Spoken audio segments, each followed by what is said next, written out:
In the name of Allah, the most gracious, the most merciful, the chosen lineage.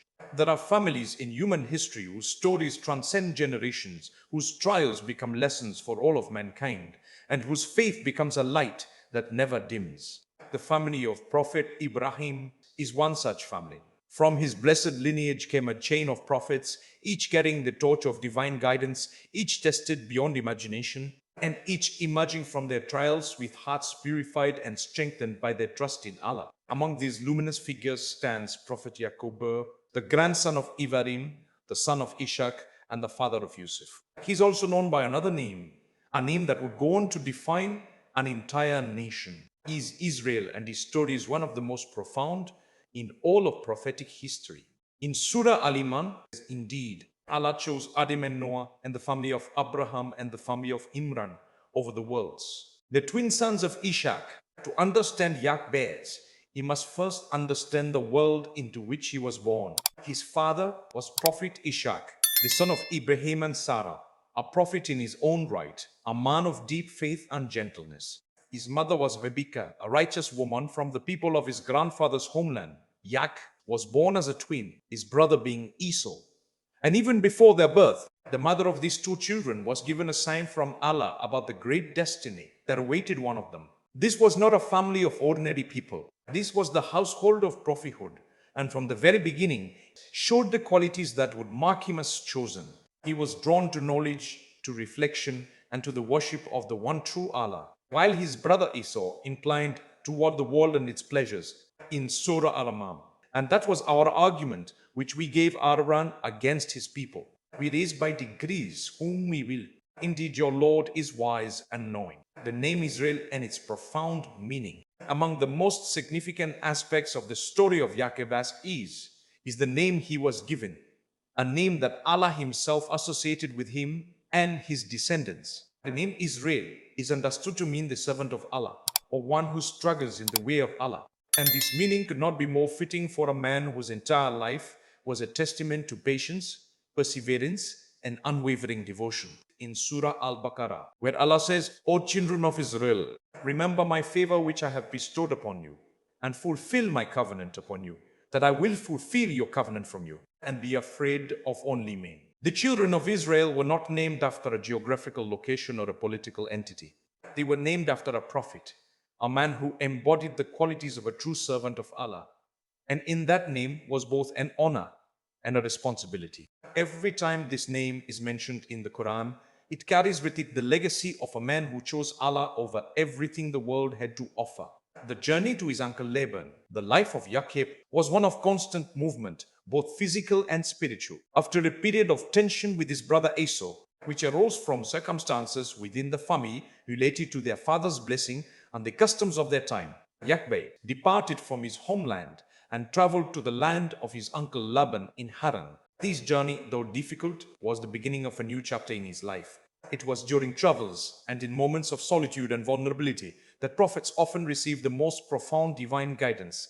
He was leaving behind his parents, his home, and the world he knew, stepping into the unknown with nothing but his faith. In Surah Al-Ankabut, Allah tells us, and whoever emigrates for the cause of Allah will find on the earth many locations and abundance. YAQUB would discover this truth for himself, for the hardships of his journey would eventually give way to years of blessing, family, and prophethood. The vision of the ladder and divine promise. It is recorded in Islamic tradition, supported by the accounts of the people of the book, that Islamic scholars have referenced in context with Quranic teachings, that during this journey received a profound vision from Allah, a vision in which he was shown the reality of divine connection between the heavens and the earth, and he was given glad tidings about his descendants. This kind of divine communication with prophets in the form of visions is confirmed in the Quran itself. In Surah Yusuf, Allah mentions, and thus will your Lord choose you and teach you the interpretation of narratives and complete his favor upon you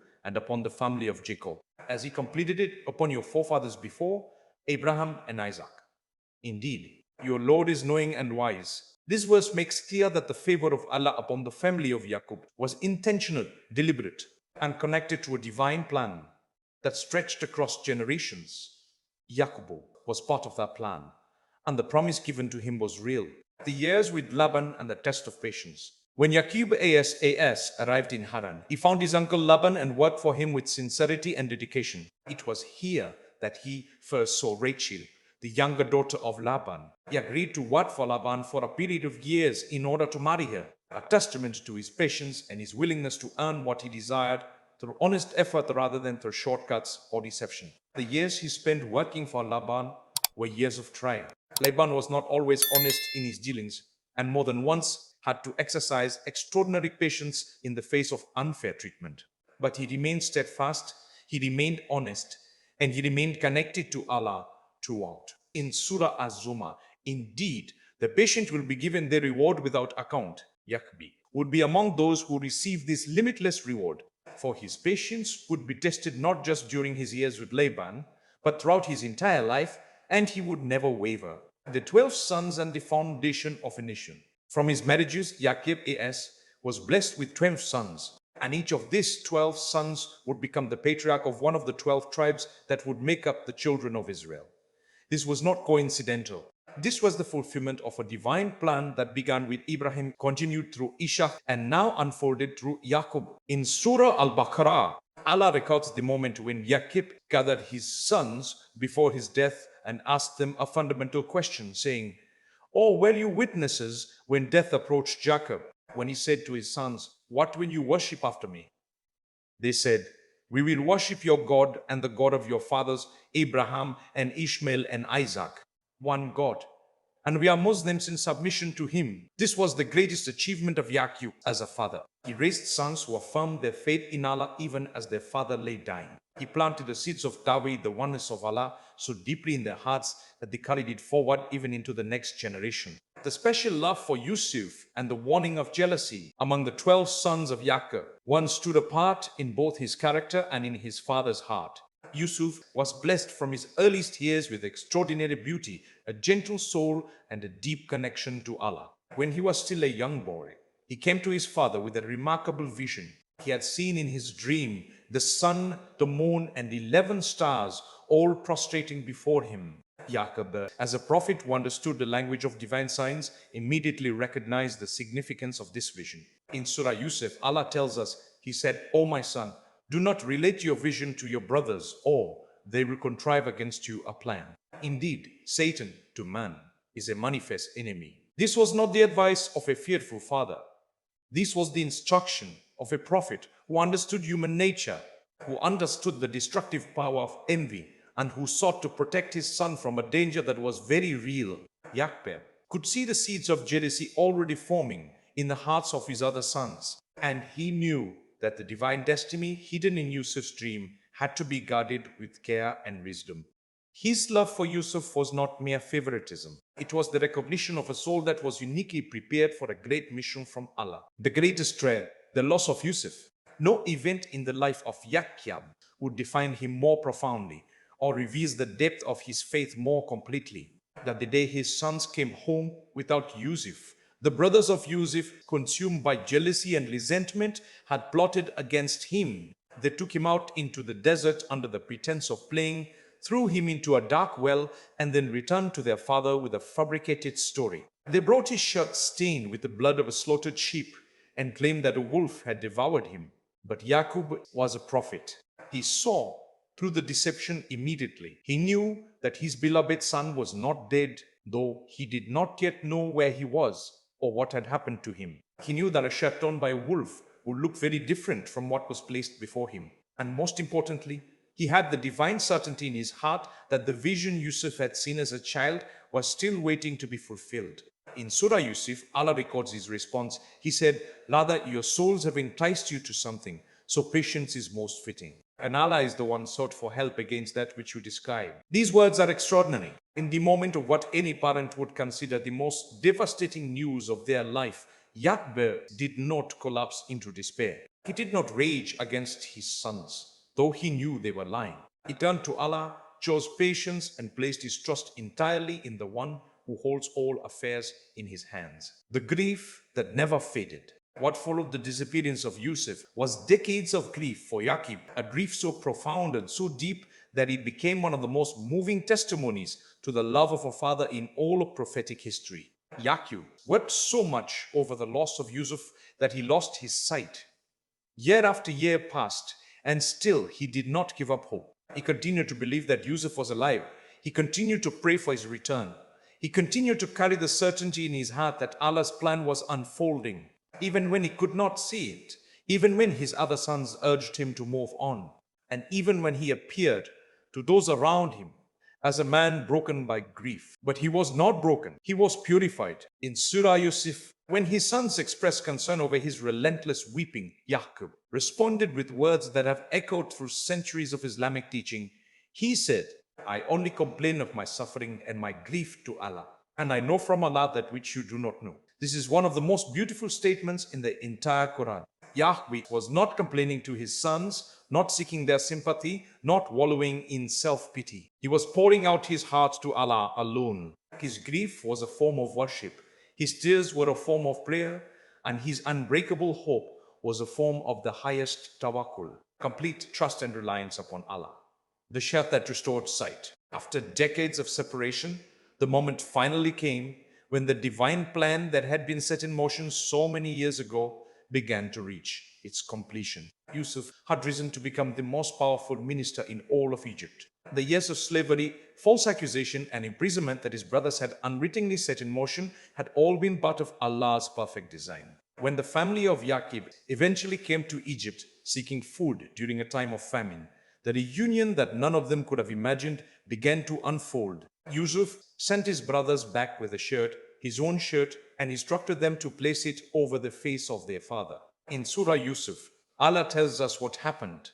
And when the bearer of good news arrived, he cast it over his face, and he returned once again able to see. He said, did I not tell you that I know from Allah that which you do not know? This moment is one of the most emotionally powerful in the entire Quran. The man who had wept until he lost his sight, regained his vision through the very shirt of the sun he had never stopped believing in. His trust in Allah had not been misplaced. His patience had not been wasted. His grief had not been in vain. Every tear he had shed in those long dark years had been witnessed by Allah. And now, in this moment, every one of those tears was answered.